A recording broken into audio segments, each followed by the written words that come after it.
అందరికీ పేరు పేరున వందనాలు. మళ్ళొక్కసారి 22A పోదాం. ధరణి భూభారతిలో ఉన్న లొసుగులు లోపాలు ప్రజలను ఇబ్బందులు పెడుతున్న క్రమంలోనే ఈ 22A కూడా ఇదివరకే మాట్లాడాను. ఈరోజు ఉన్న ఒక డెవలప్మెంట్ ఏంటంటే సబ్జెక్టు అంటే రెవెన్యూ శాఖ మార్చులు సారీ అనటం అనేది ఊరట కాదు, అన్నీ మాఫ్ అయినట్టు కాదు. ప్రజలు మీరు క్షమాపణ చెప్పింది వాళ్ళకేమీ సాటిస్ఫాక్షన్ కాదు. మీరు పనిచేసి పెడితే క్షమాపణ కోరిన దానికంటే 10,000 గౌరవాలు మీ పేరు నిలబడుతుంది సార్.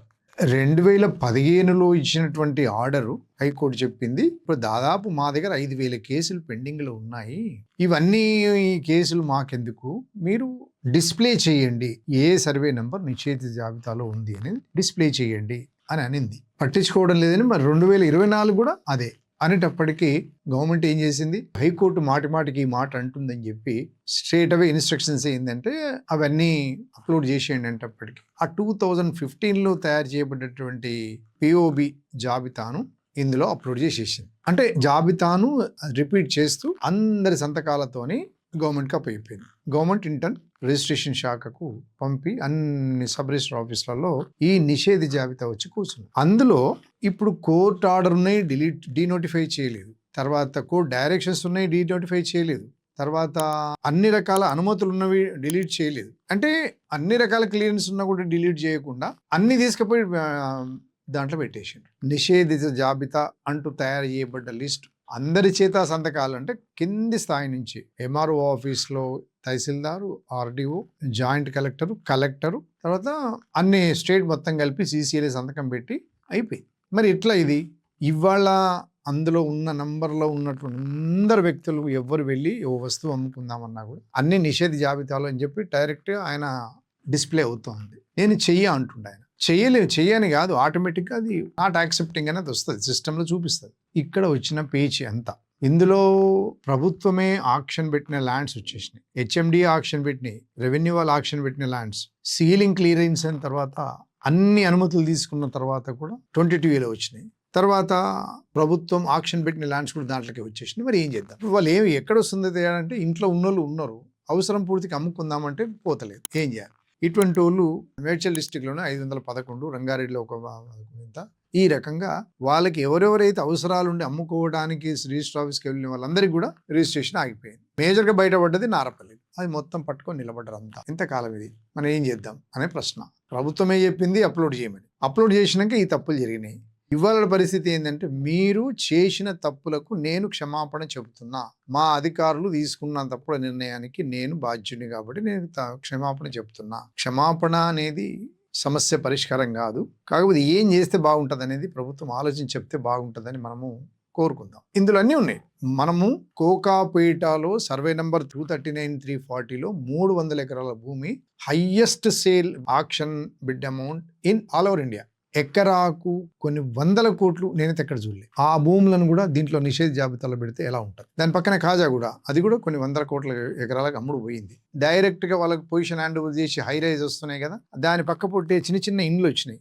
కొంతమందికి పట్టా సర్టిఫికేట్ తీసుకున్నారు, అప్పటి తహసీల్దారుల దగ్గరికి, ఆర్డీఓకి తీరి అక్కడనే సెటిల్ అయిన వాళ్ళకి ఇచ్చారు. మరి వాళ్ళందరూ కూడా అమ్ముకోవాలంటే వాళ్ళు నిషేధ జాబితాలు ఎఫెక్ట్ అయితే మన టెన్షన్ ఉంది వాళ్ళకి. అంటే ఇవన్నీ ఎట్లా క్లియరెన్స్ చేద్దాం అనేది మనము ఎంతసేపు అందరూ చెప్పుకుంటూ పోతే రెగ్యులరైజేషన్ ఉన్నాయి, తర్వాత వాటిని ఆనుకొని ఉన్న భూములు ఉన్నాయి, యుఎల్సి ల్యాండ్స్ ఉన్నాయి, ఇనామ్ ల్యాండ్స్ ఉన్నాయి, అసైన్ ల్యాండ్స్ ఉన్నాయి, చెరువులు, శిఖము, బఫర్ జోను, ఇవన్నిటితో కలిపి ఆనుకొని ఉన్న పట్టా భూములు కూడా ఉన్నాయి. అది కూడా నిషేధ జాబితాలకు వెళ్ళిపోయి అందరికీ తెలియదు. ఇంకా ఈ 511 దాదాపు 600-700 మంది అన్ని స్టేట్లో ఉన్న అన్ని సబ్ రిజిస్టర్ ఆఫీసులకు వెళ్ళిన తర్వాత బయటపడితే ఇప్పుడు ఇంకా జనాలు బాగా తెలుసుకొని ఇంకా కూడా వాళ్ళు ఆందోళన చెందే ఆస్కారం ఉన్నది. అందుకనే గవర్నమెంట్ ఒక మంచి మెకానిజం, వాళ్ళకి హామీ ఏమి ఇవ్వాలంటే ఒక మెకానిజం తయారు చేసి ఎన్ఓసి ప్లేస్లో అనగానే మళ్ళీ వెంటనే క్షమాపణ చెప్తూ గవర్నమెంట్ ఏమన్నదంటే అది పక్కన పెట్టేసేయండి, అన్ని రిజిస్టర్ చేసేసి అన్నది. అదొక ఎక్స్ట్రీమ్ అయితే ఇది కూడా ఒక extreme. Even CS7, CS14 lands కూడా చేయమన్నారు. అవన్నీ పాయిగా ల్యాండ్స్ మొత్తం బేగంపేట అక్కడ ఏరియా ఉండేటి. తర్వాత సుప్రీంకోర్టు పెండింగ్ ఉన్నాయి కూడా, మరి చేయమని అంటే సబ్జుడిస్ అవుతుంది, అది చేయకూడదు. అది ఇవాళ పేపర్లో వచ్చిందో చూసినాం మనం. అది ఎంతవరకు కరెక్ట్, అది కూడా అది మరొక ఎక్స్ట్రీమ్ అవుతుంది. కాబట్టి మనం ప్రభుత్వానికి ఒక సూచనగానండి, ఒక మెసేజ్ అనండి, కానీ ఇమ్మీడియట్గా మీరు చెయ్యకుండా కొంత టైం తీసుకొని ఇమ్మీడియట్గా ఏం చేయమంటలేదు. వాళ్ళకు కూడా తెలుసు ప్రభుత్వం గవర్నమెంట్లో రెవెన్యూ స్టాఫ్ అంతా మళ్ళీ ఆల్ సపోర్టివ్ స్టాఫ్ అంతా కూడా సార్ బిజీలో ఉన్నారు. స్పెషల్ ఇంటెన్సివ్ రివిజన్లో బిజీ ఉన్నారు. ఎవ్వరు కూడా ఖాళీ లేరు. ఆర్డీఓలు కానీ, ఎంఆర్ఓలు కానీ, తహసీల్దార్లు కానీ, అక్కడ ఉండే సపోర్టింగ్ స్టాఫ్ అంతా కూడా దాని బిజీలో ఉన్నారు. ఇప్పటికిప్పుడు 2-3 రోజులు అంటే అయ్యే పని కాదు అది. ఒకవేళ దీని మీద కాన్సన్ట్రేట్ చేస్తే అది ఏమైనా మిస్టేక్ అయితే ఇమ్మీడియట్ సస్పెండ్ అవుతారు. కాబట్టి దీనికి కొంత టైం ఇచ్చి ఎక్స్పర్ట్స్ తీసుకొని ఒక మంచి మెకానిజం, ఎస్ అన్ని అనుమతులు ఉన్నాయి, పర్మిషన్ ఉంది, మున్సిపల్ ట్యాక్స్ కడుతున్నారు, వాటర్ ట్యాక్స్ వచ్చింది, డ్రైనేజ్ సిస్టమ్ ఉంది, మంచి రోడ్లు పడ్డాయి, అద్భుతంగా ఇల్లు కట్టుకున్నారు. అవసరం పూర్తిగా అమ్ముకుంటే ఈ రకంగా అయితే ఒక్కొక్క ఏరియా అంటే అర్బన్ ల్యాండ్ సీలింగ్ ఎన్ని ఉన్నాయి, ప్రతి మండలానికి సంబంధించినటువంటి అన్ని రకాలుగా ఒక లిస్ట్ తయారు చేసి అర్బన్ ల్యాండ్ సీలింగ్ ఎన్ని మండలంలో, ఇవి టెంపుల్ ల్యాండ్స్ ఎన్ని ఉన్నాయి, ఇవన్నీ ఒక్కొక్కటి ఎన్నెన్ని ఉన్నాయి అనేది దాని లిస్ట్ తీసి డిస్ప్లే చేస్తూ ప్రజలకు చెప్పి ఇగో వీళ్ళున్న వాళ్ళకు మేము రిజిస్ట్రేషన్ చేస్తాము, ఏమీ భయపడక్కర్లేదని ఒక హామీ ఇస్తే సరిపోతుంది. హామీ ఎలా ఇవ్వాలంటే ముట్టిగా మాట ఏపీ గవర్నమెంట్ ఇచ్చినట్టు జీవో ఇవ్వటం కాదు, 444 జీవోలకే కాదు, ఒక స్పష్టత ఉండాలి.